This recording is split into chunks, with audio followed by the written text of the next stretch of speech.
Hi everyone, welcome back to our channel. Today I'm going to share my pregnancy story with you. And if you want to find out why Olive was born at 30 weeks, stay until the end and you'll find out.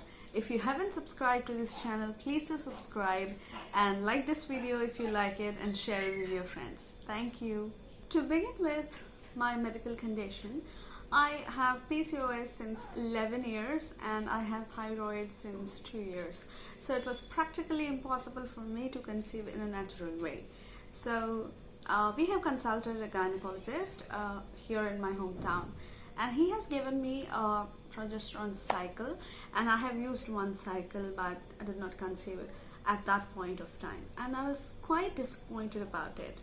But later me and my husband, we just prayed.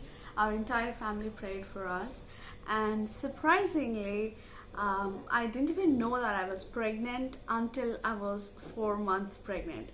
So during that time it was lockdown and I was just at home. So during lockdown, once I got a chance to visit my sister, she is a gynecologist. So I was really complaining about back pain.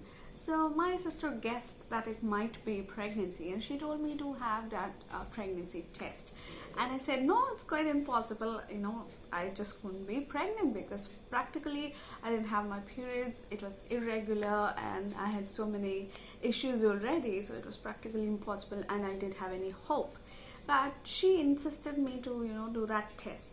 So you won't believe me, we did the test thrice, because first when we did it, it was positive and it was like, oh my god, how can it be possible? And then again during the evening we did a test twice. So it was overall 3 pregnancy tests, and all the 3 pregnancy tests showed us that it was positive. So the next morning, so this happened on 12th of May 2020. So the next morning, that is 13th of May 2020, we went to a doctor to get scanned, and to our biggest surprise, the baby was already 13 weeks 6 days. And it was quite surprising because when we looked at the scan, the baby had face, toes, little fingers, and the torso, everything. The baby was completely like a human being, and I didn't even know that I was pregnant, and it was such a big miracle. So me conceiving at the first point was itself a biggest miracle in my life. The doctor told me that I have conceived around February during the first week, and I was pretty surprised, and I thought, oh my god, what did I do? Like, what all things did I do? So I recall that I was constantly working, and I have to travel to my job on my bike, and my road was quite bumpy, so that really surprised me. And the second point was my job, it has 4 floors and I have to go up and down all the time.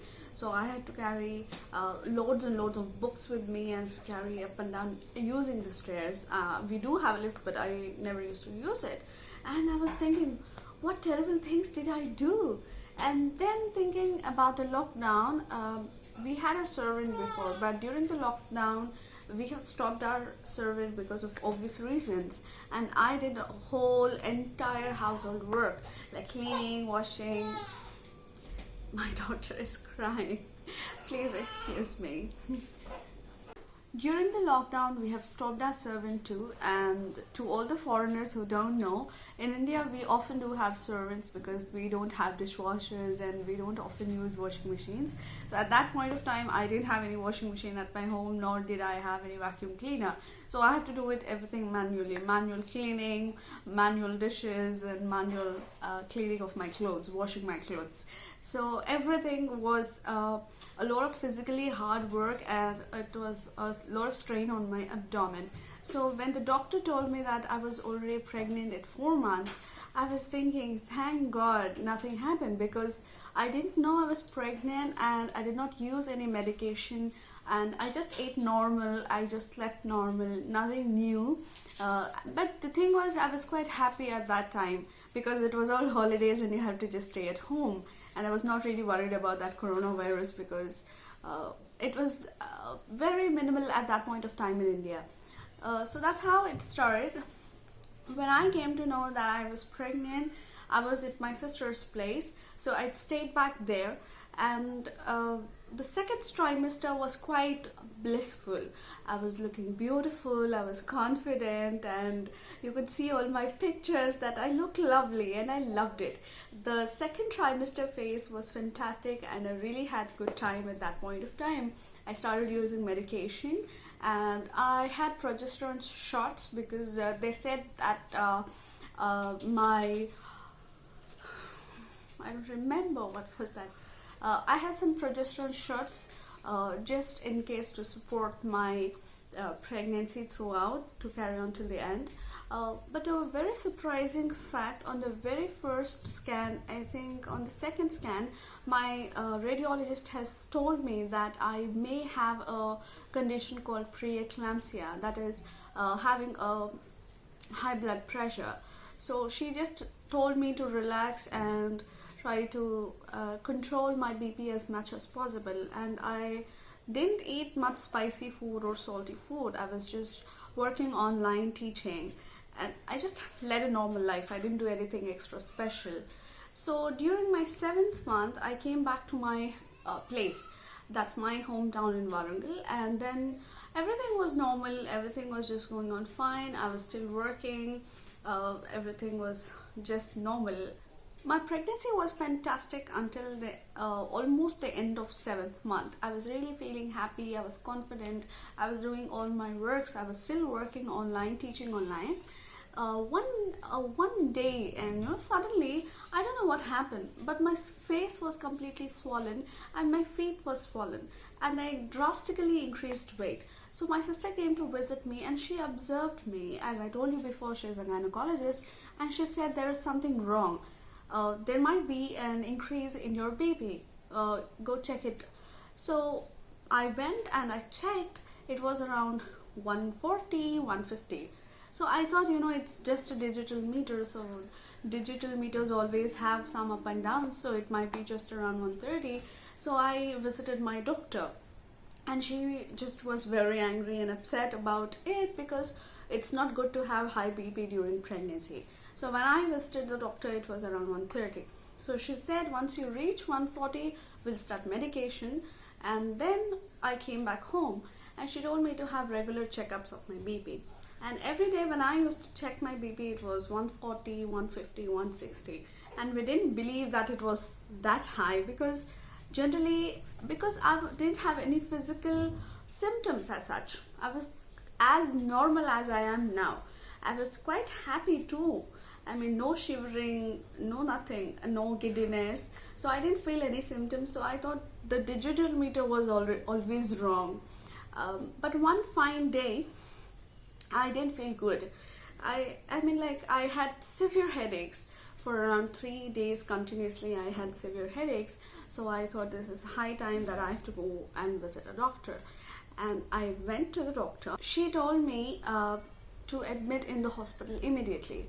And I was quite surprised. She scanned me, and she said, who came with you? And she said, my mama came with me. And she called in my mama, and she said, your daughter has to be admitted immediately. And we had no clue what was happening. And when I asked the doctor if the baby is fine, she said, yes, the baby is fine, but your BP is too high, and we will control it for 3-4 days. And once it is controlled, you can go back home. I said, okay, fine, it is normal, it's only for 2-3 days, because I've already heard people who had similar experiences, like admitting in a hospital for 2-3 days, controlling their BP and going back home. So I thought it in the same way, and we got admitted in the hospital. But as I was in the hospital, every day I had checkups thrice a day. And my BP was completely shooting up, and they were in panic. They are not telling me what's happening. And when the chief doctor came to check me, she said, immediately I have to be shifted to the ICU. I was shifted to the ICU immediately, and I was completely monitored minute to minute. My BP was shooting 160, 170, 180, and it was even touching 200. It was around 200 by 110. I still remember.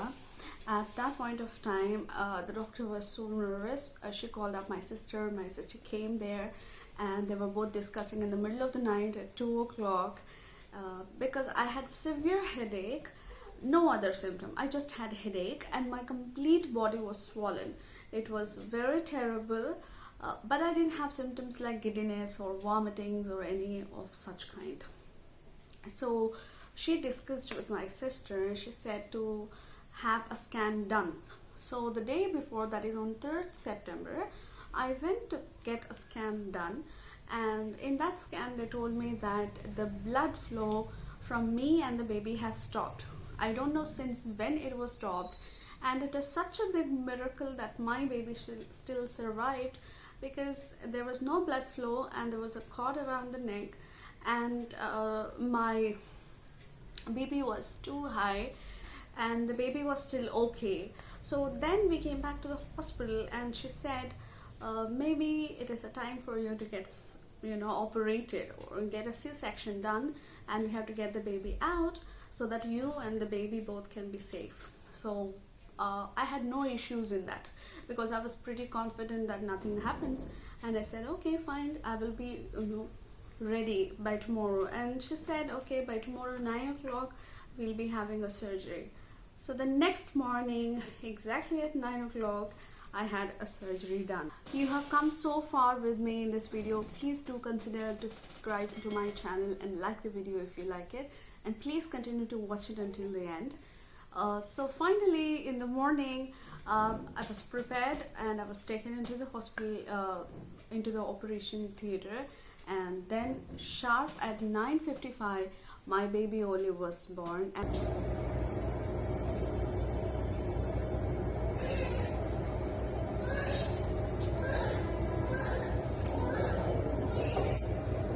And she was immediately shifted to an ICU. There she was given oxygen support.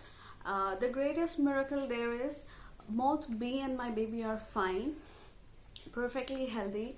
Olive had no health issues except for the support of oxygen, because she was quite tiny. She was little, very little.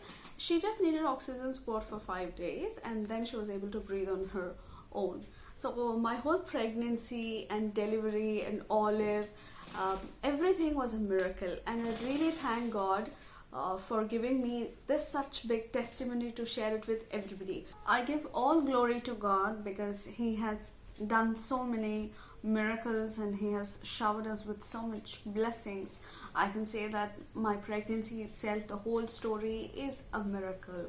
That's the reason I always say Olive is a miracle baby, because first of all, me having PCOS and thyroid and me conceiving naturally was a miracle, and Olive surviving throughout the first trimester without any medicines. And I did crazy stuff during that time, but still God has shown His mercy. And during the end, during that preeclampsia time, when the blood flow was stopped between me and Olive, God has been tremendously faithful, and He protected me and Olive, because it was like a life and death situation. If anything was here and there, both me and Olive would not have been here today, and you might have not seen me anymore in this world. But God has been extremely faithful, and I give all glory to God. If you are pregnant, if you're expecting a baby, I encourage you to be confident and trust God. Everything is in God's control. Pray every day and be happy, be healthy, and stay safe. So this is my story. If you like it, please like it and share it with your friends, or whoever is pregnant or expecting, or whoever is interested. And please subscribe to our channel. Thank you so much for watching, and I'll see you in the next video. Take care. Bye bye.